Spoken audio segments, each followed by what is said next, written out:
Welcome to the Pop Cult Podcast. Here are your hosts Ariana and Seth.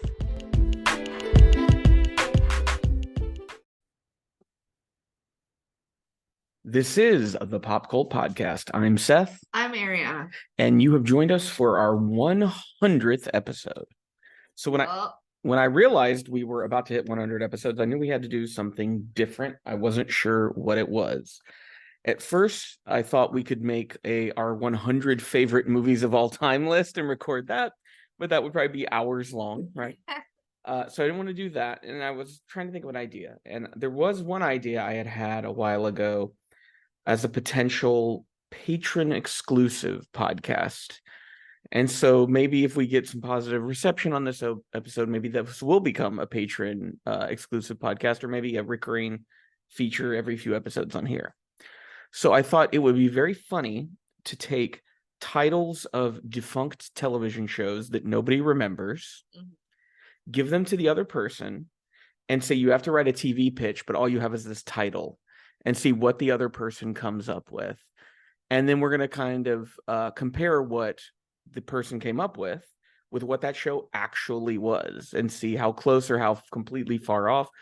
The fun coming from something being completely insane, or in my case, I'm mining like television tropes and cliches like crazy, so that when you hear my shows, you're going to feel like, didn't I see that on NBC on like Wednesday nights or something in the 90s? Wasn't that on there? All right. So hopefully that premise makes sense to you. If it doesn't, you're going to understand it as we start here. Okay. So, Ariana, what is the title that I gave you want to talk about first? Bad Cats. Bad Cats. And bad was like an acronym. It was like all caps. Okay. All right. So tell me about Bad Cats. Bad Cats acronym is Bikers After Dark. Okay. So I did get GPS to help me GPT. ChatGPT to help me like with the character names, but that is when I the show concept is all yours. No, the show concept is all mine. Yeah. It's a half-hour afternoon animated show premiered before the elite stuff like Spider-Man. So it's like syndicated. So it wasn't like Fox Kids programming. It was, the local Fox station has like an hour before. Yes. But they don't want to put on Maury or like Jerry Springer. So it's transition. So it's like Tex Avery's World of Cartoons or something where you're like, ugh. Like gargoyles, but like the lower tier. Street Sharks or something. Yes. So Biker Mice from Mars. A group of bad cats that are out to do good. Synapses. A group of 4 cats were experimented on and infused with the DNA. I love you're laughing at your own stuff. Of some of the world's famous biker gangs. So this is how it qualifies as educational programming for children. You get to learn about the Hells Angels and what they did at Altamont when they stabbed all those people at the Stones concert. Military weapon. They escaped from a lab and decide to become the heroes of their city, New Angels. Oh, okay. New Angeles or something. Yeah, I got you. Yeah. So here's the cast. Blaze, the fearless leader of the Bad Cats, is a fiery orange cat with a penchant for speed and motorcycle to match. He's always the first in action and never backs down from a challenge. Ripper, the group's muscle. Names are really good. A massive, imposing black cat with razor-sharp claws, no-nonsense attitude, a brute strength that makes him a formidable ally and protector of the New Angels. Vixen, a cunning and agile member of the crew, a sleek gray cat with a talent for stealth strategy. She's the mastermind behind all the heists and covert. The fur on her chest, it has the curves of breasts on it, of course. Because even though she's a mutant cat, even though she's a cat, we still have to give her human-like curves, right? Then there's Fang, who is the tech genius of the Batcast. A mischievous tappy with a knack for gadgets and hacking. He's the one responsible for keeping their bikes up to shape and helping them one step of their enemies. I imagine he has like one little tooth poking up from the bottom, which is where he gets his name from, Fang. Molly Squeaks Thompson is a street-savvy ally kid for a knack of finding information. She's a small, scrappy kid with distinctive squeaky voice, which earned her the nickname Squeaks. She goes for an informant for the bad cats, always lurking in the shadows, gathering intel in the city's criminal underbelly. Despite her tough exterior, Marley has a heart of gold and occasionally assists the bad cats in her insider knowledge. She's an orphan and basically their kid sister. In the pilot episode, of course, she stumbles across them. Yes, exactly. Yeah, that's what's gonna happen. Here's the enemy, Claudia Catalysis. So say that again. Claudia Cataclysm. Okay. Is an enigmatic diabolical mastermind behind the chaos and New Angels. A brilliant scientist gone rogue. She's fascinated with feline genetics and responsible for the bad cat's mutations. Driven by her desire for ultimate power and control over the city, she has a cybernetic arm with retractable claws. I imagine there's a scene of she like scratches a desk till it breaks off. And she's like, "Oh, these horrible bad cats." It's kind of like the female version of Inspector Gadget's like Claw, yeah. Claw. I'll get you. She operates from her secret lair underground, where she commits schemes to take over New Angels and eliminate the bad cats. So episode breakdown. So obviously Squeaks, the girl, pilot episode. We kind of can envision this pilot episode before you even describe it. I'm guessing she like we're introduced because she's walking through a junkyard and they happen to be working on their bikes, chased by bullies, maybe. Yeah. She's like, "Man, I gotta get away from these guys." All the boys introduce each other as brothers except for Vixen.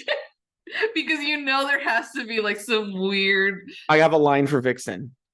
Finally, another female around here. Like, that line's gonna be in there. Pilot 2. A plot line. Blaze is convinced that Dr. Claudia is out there because, like, what it was is like within their history, the lab exploded, right? He's like, she's out there. And Claudia Cataclysm ran the lab. Yes. So now she wants them back to learn the secrets of the bad cat. Vixen is set up to help him at the find if it's true or not. B plot line. Fang and Ripper are appalled to know that Squeaks is not attending school and finding out she's an orphan who doesn't want to go back into foster care. Fang hacks into the system to register, and Ripper dresses up as a human to pretend to be her dad to officially enroll her at school. That's good. And then episode 3, the gang finally gets information that Claudia is alive. She's kidnapped Squeaks and asked for Blaze in return. Has asked Blaze just for like the brothers and Vixen. He's like, I don't care about you. I want those other 3. Mm-hmm. And everybody's appalled because like Blaze is like, I can't let them get us. So the 3 go after, and like right when they're about to like fail, he turns up in the nick of time just to be like guitar riff. Yeah. He's like, "What? You think I wouldn't be there for my brothers?" And Vixen. And Vixen, of course. Because like she's officially like the little sister. So that's my whole synopsis of like the whole. That's Bad Cats? Yes. Okay, well, I will tell you what Bad Cats actually was. Oh boy. Bad Cats was an action police drama that aired on ABC for 1 month in 1980, January to February. It stands for Burglary Auto Detail Commercial Auto Thefts. Nick Donovan and O.C. James, who you are played by actors, you would be like, I have no idea who these people are, who joined the LAPD as part of the Bad Cats squad, using their superior driving skills, and the two mainly saw fit to run the bad guys off the road rather than question them. Their superior, Captain Nathan, played by veteran actor Vic Morrow, publicly chastised the two, but privately encouraged their loose cannon style. Officer Samantha Jensen, an early role for Michelle Pfeiffer, would occasionally lend a hand when a more feminine approach was called for. Also seen were Ma, played by LaWanda Page. She was Red Fox's sister-in-law on Sanford and Son, that sort of like obnoxious woman that he would get annoyed by, who owned a bar which the boys frequented. And Rodney, played by Jimmy Walker from Good Times, JJ, Yeah, a former car thief trying to get on the straight and narrow. I think I prefer my. I think Bad Cats. I feel like there was an acronym based Teenage Mutant Ninja Turtle like ripoff show, but I can't remember what it was. But there were so many ripoffs. So it was like 4, because 4 like the Ninja Turtles. Yeah. Okay. Well, I'm gonna do Anchorwoman. That's the show that you gave me, Anchorwoman. So, Anchorwoman is an hour-long primetime investigative drama.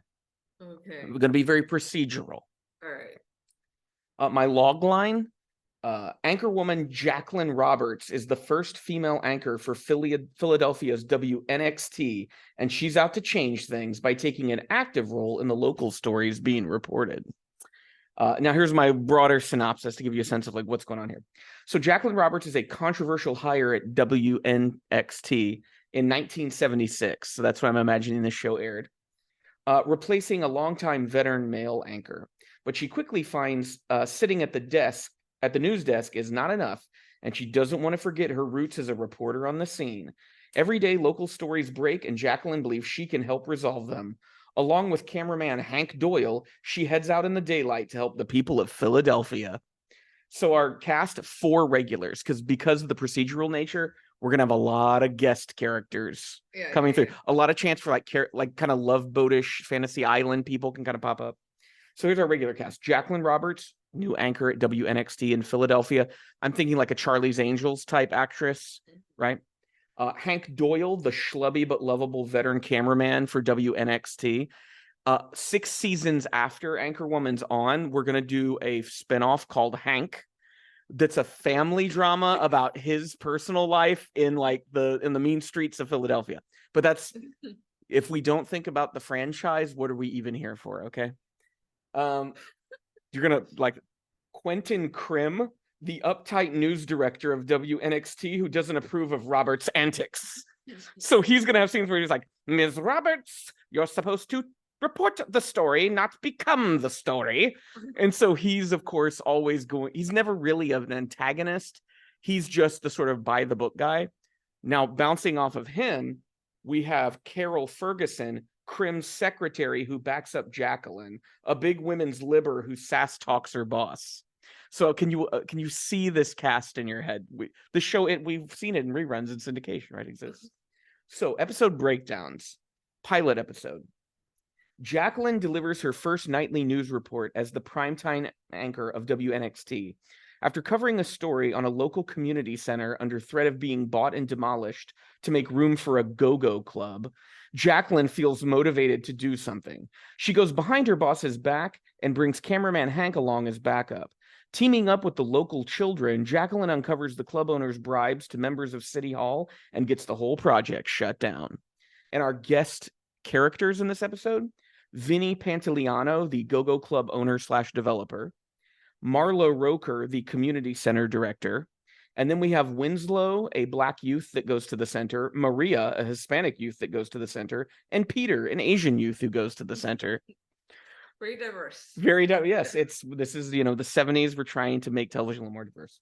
So we realize the pilot is made, but the studio is there. The network is like, we need something a little more high stakes, and they go, we got you. So the first episode, post-production of the pilot, we're going to up the stakes for Jacqueline. The title of the episode is Hijacked. A breaking story interrupts the nightly news. A plane has just landed at Philadelphia International and has been hijacked by a terrorist group called the Ecumenical People's Army of Liberation, or EPAL. They demand $10 million in cash or they'll begin killing passengers and crew. Jacqueline and Hank sneak into the airport armed with a camera. She's able to swipe a flight attendant's uniform and sneak aboard. After finding willing people, Jacqueline leads a revolt and they take down the terrorists, saving everybody on board. Our guest characters in this episode: Dyson Lancaster, the leader of EPAL, the terrorist group. Cindy, one of EPAL, becomes more reluctant as things escalate and people might get hurt. Sanchez, the muscle of EPAL. Conchata Dunaway, the lead flight attendant on board. Captain Don Holden, the captain on board the flight. Roscoe Prince, a jive-talking passenger willing to fight back. And B. Gifford, a college student / passenger, tempted to join EPAL, but who sides with Jacqueline in the end. And then the last episode that I have planned, and I told you yesterday, I could have written the whole fucking season for this show. Secrets of the Pharaoh is the third episode. The King Newton Kutin exhibit is coming to. I just made up a pharaoh name. Yeah. Exhibit is coming to Philadelphia as Jacqueline reports in the opening of the episode. She's invited by a wealthy businessman to the gala opening who has developed a desire for her. She agrees, and after a power outage in the museum, discovers a priceless Egyptian jade cat statue has been stolen. Jacqueline's date leaves early before the police arrive, and she suspects he's in on the robbery. A quick call to Hank, and the pair break into the man's high-rise penthouse to discover he plans on fencing the item to pay off some severe gambling debts. Guest characters are William Fitz as the wealthy Philadelphia businessman with hots for Jacqueline, but has crippling gambling debts. Professor Talmadge Persher, an English archaeologist bringing the exhibit to Philly. Leo Elias, a gruff and brutal gangster whom Fitz owes millions.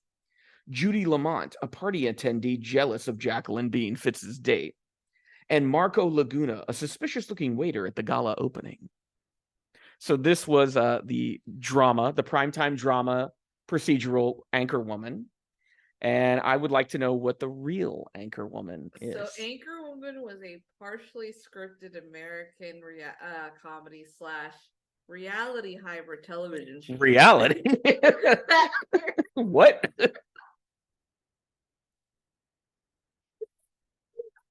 Like on Fox in August 2007.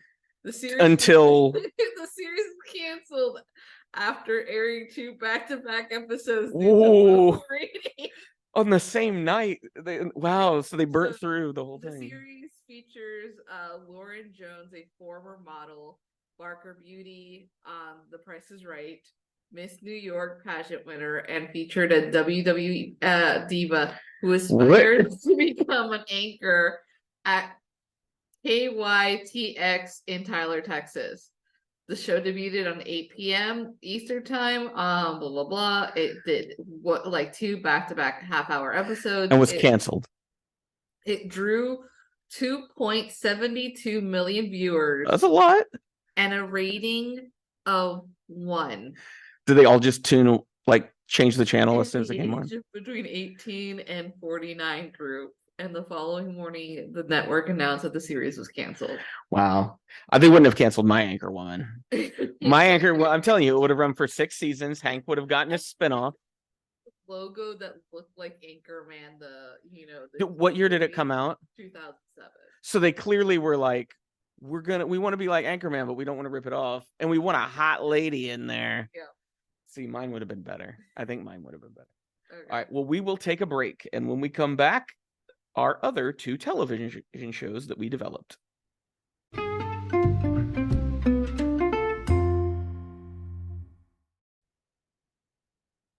And we are back. If you've just tuned in, it's a podcast. Why would you skip over the first half of the episode?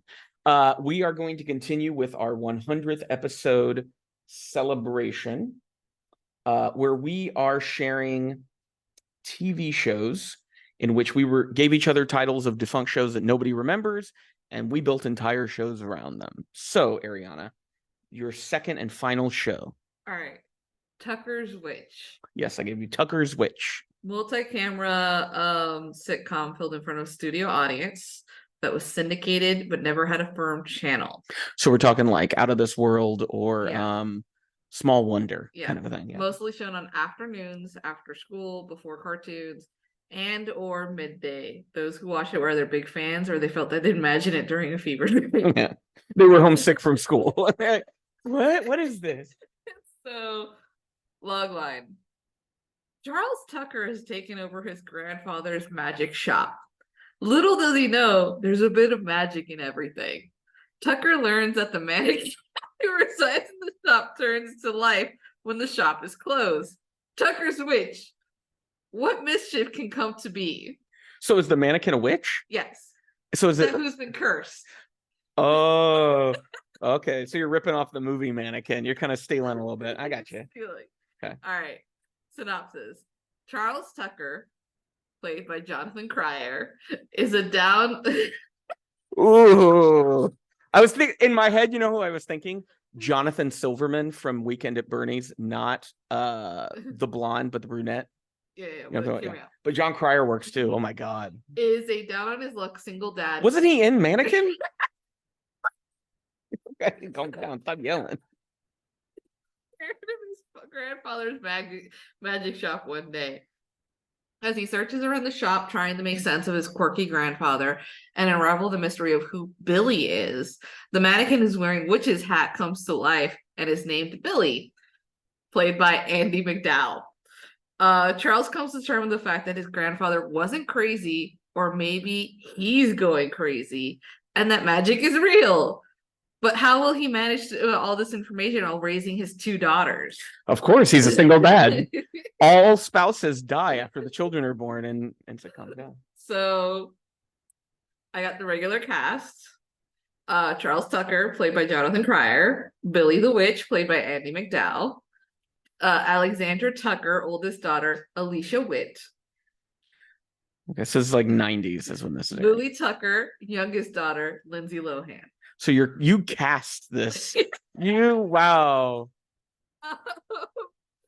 Thomas Tucker, Charles' father, irregular guest, Alan Alda. Rose. Alan Alda is who? As the his father. I was thinking there has to be a grumpy old man in this Yeah, show or yeah, something. yeah. Yeah, there has to be. Rose, Charles' ex-wife appears once or twice, getting to the audience screaming. Molly Ringwald. And she is okay. Okay, she's like the Lilith for Frasier kind of thing. That'd be Jamal, the neighboring business owner that Charles confuses to be his friend, but is uninterested and is there to tell Charles that he sounds like he has a bunch of white people problems. Sassy black talking best Craig friend. Robinson. Yeah, he wouldn't be old enough though. I don't think you're doing like. You're in the center of the multiverse, like he was old enough. Craig Robinson? Yeah. When how old is Craig Robinson? Craig Robinson's like in his 50s. I don't know. He'd be very young. I feel like Dave Chappelle. That's what I know, but he would have been like the right age. He was doing TV. All right. Episode 1, Charles is going through his grandfather's belongings. Immediately after the funerals, he appears to be wearing black suit and tie. There's an apartment above the shop he is planning to move into, which his oldest daughter finds embarrassing, but his younger daughter thinks it's cool. They keep finding like tricks and gags around the mansion for the whole series. Yeah. There's a few quips about how their mother got the house because their mother was the main breadwinner. Basically, it's an indication how Charles has been emasculated by the divorce. We have a quick scene of Charles and his father explaining how Charles' grandfather was always at the shop claiming to want to break a curse for his dear friend Billy, who he loved deeply. Cue to brief pauses and dismissals on how Grandpa Tucker could have been gay, only to wave their hands. Ooh, that'd be a great ongoing joke. Oh, that would be because he was in show business. He was very flashy. They find lots of like glittery sequiny outfits. Coming to the midway point, it's 6:00 in the evening. Charles turns the sign, like the sign shop, to indicate it to close. Grandpa Tucker forgot to turn it because he died randomly in the shop, and Billy comes to life. Charles screams, believing he's seeing something. Billy explains she was cursed almost a century ago. Grandpa Tucker had bought her off some mysterious Egyptian, later learned of her problem, kept her a secret the whole time. Billy doesn't know Grandpa Tucker is dead, and Charles comforts her. His oldest daughter walks down only to see him hugging the mannequin, and now she thinks there's something wrong with her father. I imagine when he finds the witch's hat, like it's not on the mannequin, so it's kind of a Frosty the Snowman situation. He puts the hat on, he turns around, and then there's that sound effect, like that magic, like, and then he turns around, she goes, "Well, hi," in that Andy McDowell Southern voice, and then that's black hit commercial. Yes. That's act 1 of the episode. Yeah. Okay. Charles decides to keep the magic shop as it is, or transform into something else. Alexandra, his eldest, wants to be considered cool, so she begins to push for the shop to be converted into a record shop. We finally meet Jamal, who asks if they've seen a hammer that Grandpa Tucker borrowed over a week ago. Charles looks for it. Alex is there reading a magazine. Jamal notices a mannequin and asks, does anyone talk to it?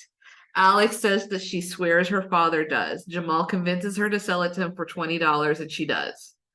Alex rolls into the apartment with a new outfit on. Her father asks her about it, and she says it's a new look for the record store they're going to open. He asks her how she got the money, and she answers. Charles goes into a panic to go find Billy.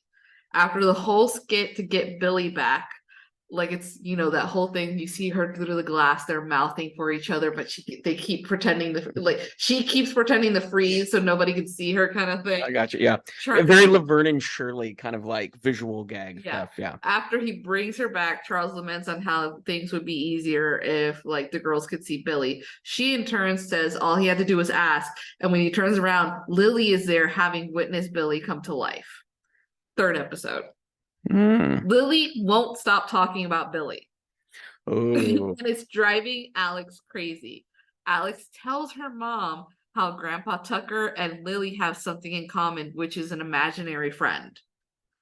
Soon, Alex regrets her words because Billy finally reveals herself to her.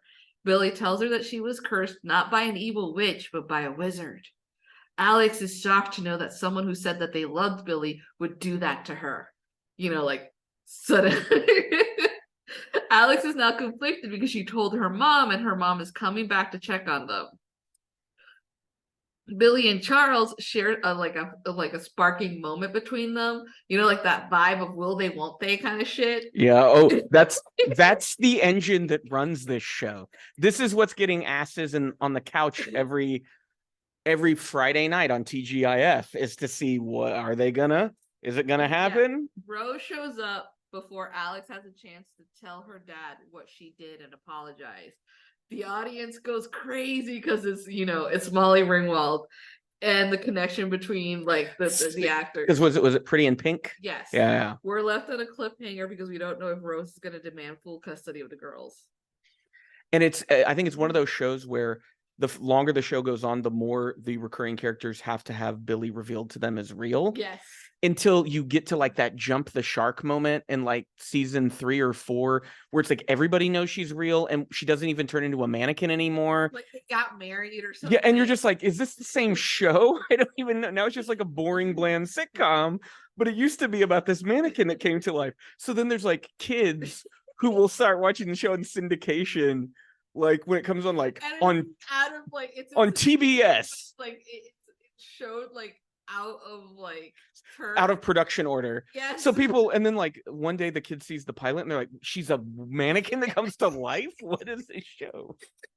Because there was a show like that about a teen angel that what's his face from Friends was on, and they got rid of the whole teen angel aspect and just made it this comedy about a couple of teenage friends. It was very weird. Okay, so here's the real Tucker's Witch. It was a comedy detective series that aired from October to November of 1982, and again sporadically from March to June of 1983. Okay. It starred Tim Matheson from Animal House, and Catherine Hicks from Seventh Heaven, the mom from Seventh Heaven, as a charming married couple, Rick and Amanda Tucker, who own and operate a private detective agency in Laurel Canyon. Amanda is a witch, so she's Tucker's witch, who possesses psychic and other powers that help the agency solve cases. However, as Amanda is often not in full control of her powers, her witchy exploits also often lead the couple into trouble. Also in the series cast were Bill Morey as the Tucker's grumpy but ultimately friendly police contact, of course. Alfre Woodard, the black actress, Alfre Woodard, as the Tucker's efficient administrative assistant, Marcia, and Barbara Barry as Amanda's cheerful widowed mother, Ellen. Herbalist and healer who often visited the Tuckers. So it's kind of like if Bewitched was a detective show. Yeah. Amanda inherited her powers not from Ellen, but from Ellen's deceased mother. Witchly powers were said to skip a generation.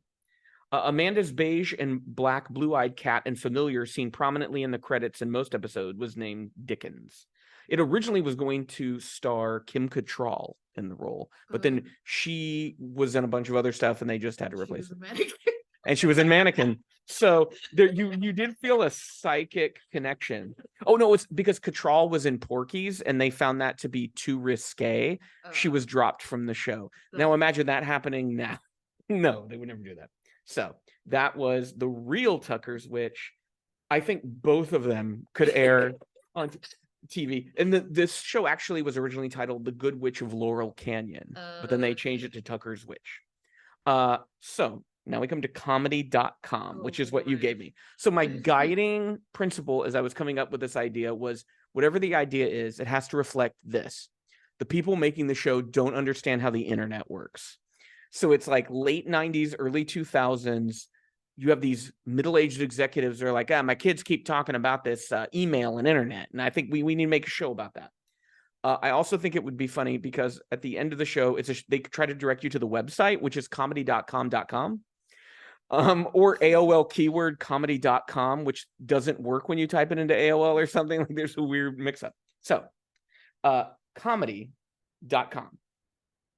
A half-hour primetime workplace sitcom. My log line. Arlo Harvey is ready to bring comedy into the 21st century, but he's got to wrangle a motley crew of funny guys and gals to make it work.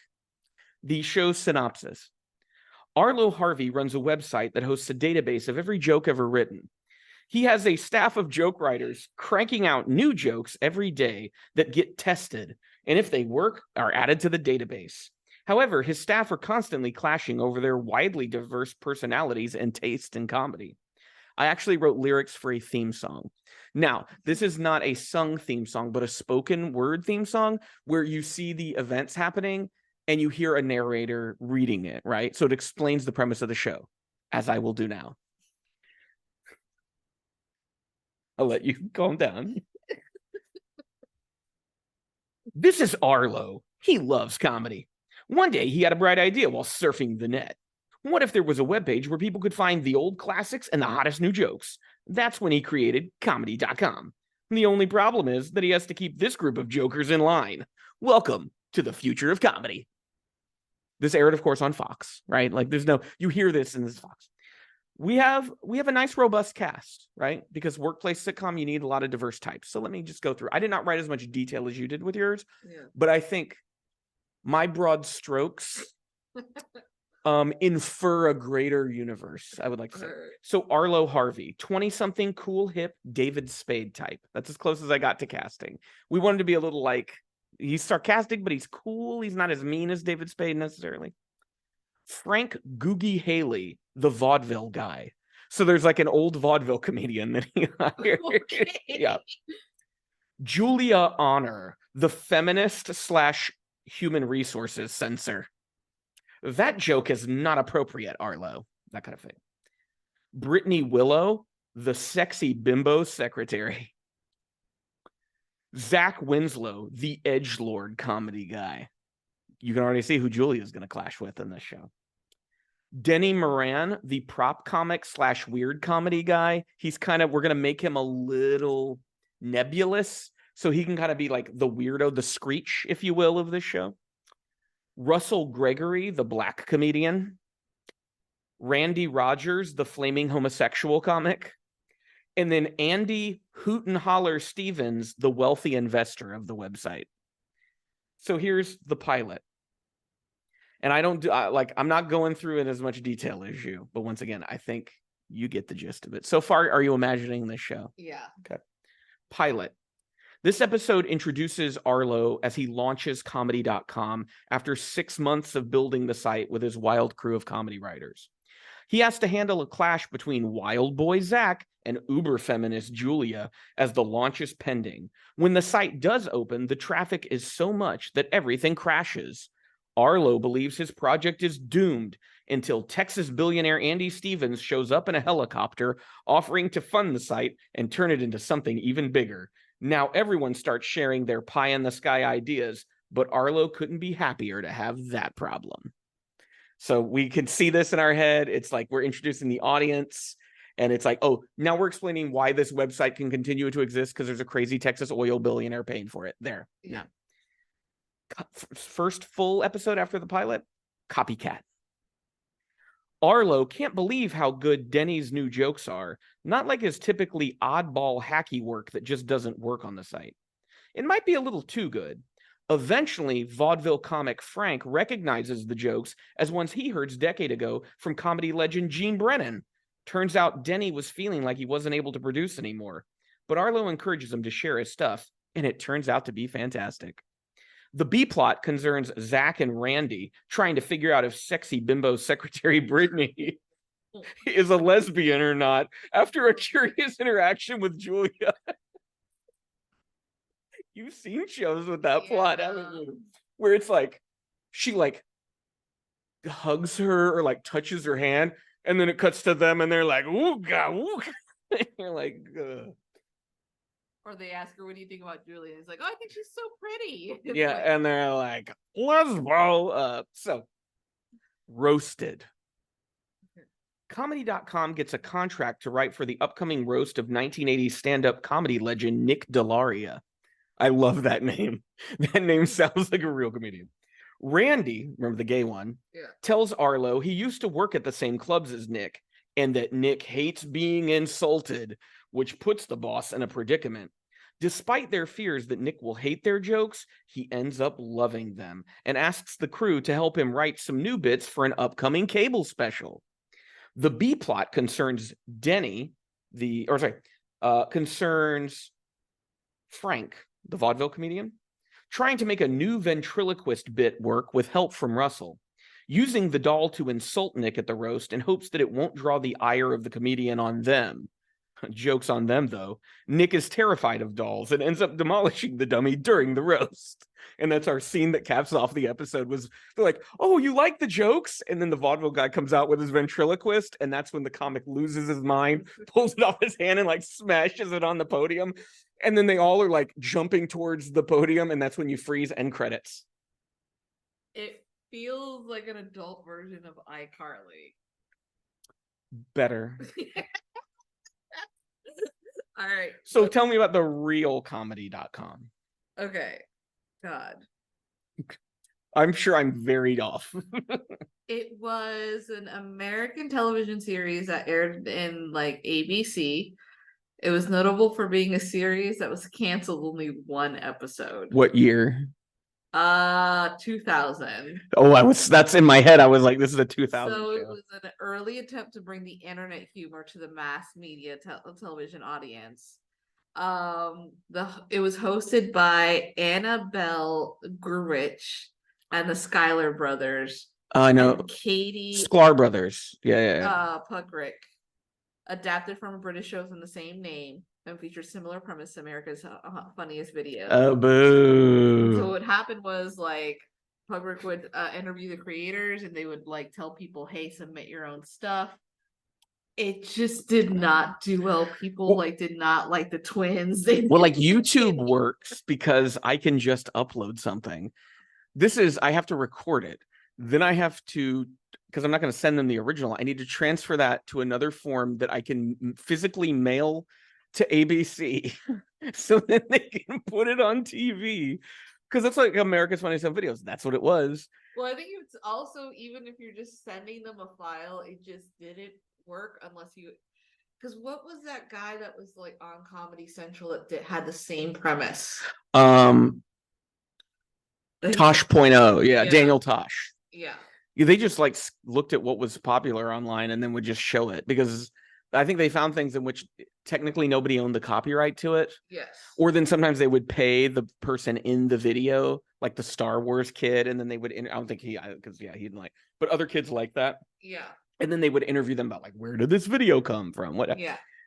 Which are you watching? Are you watching ABC's comedy.com or are you watching mycomedy.com and finding out if the secretary is a lesbo or not? No, you gotta watch this. Out of marital obligation.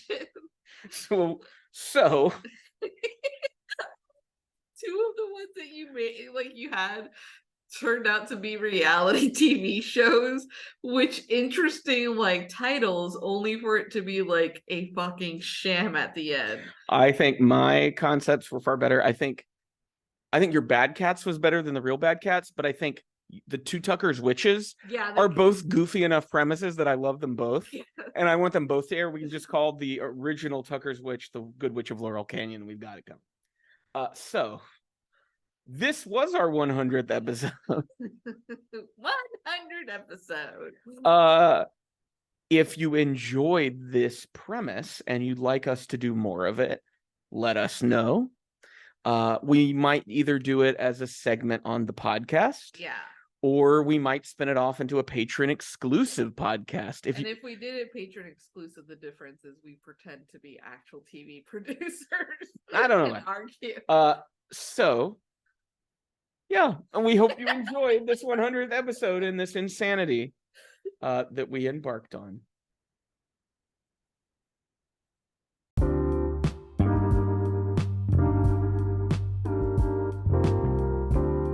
Well, that was the 100th episode of the Pop Cult Podcast, whether you liked it or not. We hope you enjoyed this episode, and we hope that we'll be able to make 100 more and beyond that. If you do like the Pop Cult Podcast, make sure that you subscribe to it wherever it is you listen to podcasts so that you'll be notified when new episodes are up. Also, make sure to visit our website, popcult.blog, where we have lots more reviews that go up throughout the week. Currently on popcult.blog, because it's now October, we'll be kicking off our Halloween series, including watching through the entire Insidious franchise, which has turned out to be a far more painful experience than I anticipated it would be. We'll be watching lots of a potpourri of horror movies, really, throughout the month, and I'll be reviewing horror-themed comics as well throughout the month. For the podcast, we will be taking a break next week, and when we come back, there will be 3 consecutive Halloween-themed episodes, starting with an episode where we watch and review Phantasm 1 and 2, followed by an episode where we review Little Shop of Horrors and The Faculty, and all ends on Sunday, October 29th, 2 days before Halloween, with our Halloween Spooktacular, where we'll do all kinds of things, of which I haven't quite figured out what they will be yet. So, if you enjoy what we do here on the podcast and what we do at popcult.blog, we'd encourage you to support us over on our Patreon. We've got lots of different tiers for you to pick from that come with all sorts of different rewards. All tiers do get access to our patron-exclusive podcasts, and we'll be beginning a new one of those near the end of this month. So, I do want to thank our patrons, Morphine, who donates at the sneak preview level, and Becca and Matt, who donate at the writer's room level. If you donate at that level or higher, you will get to pick one movie a month that we will watch and review, and you can include your own thoughts in that if you wish. Well, until next time, you keep listening, and we'll keep watching.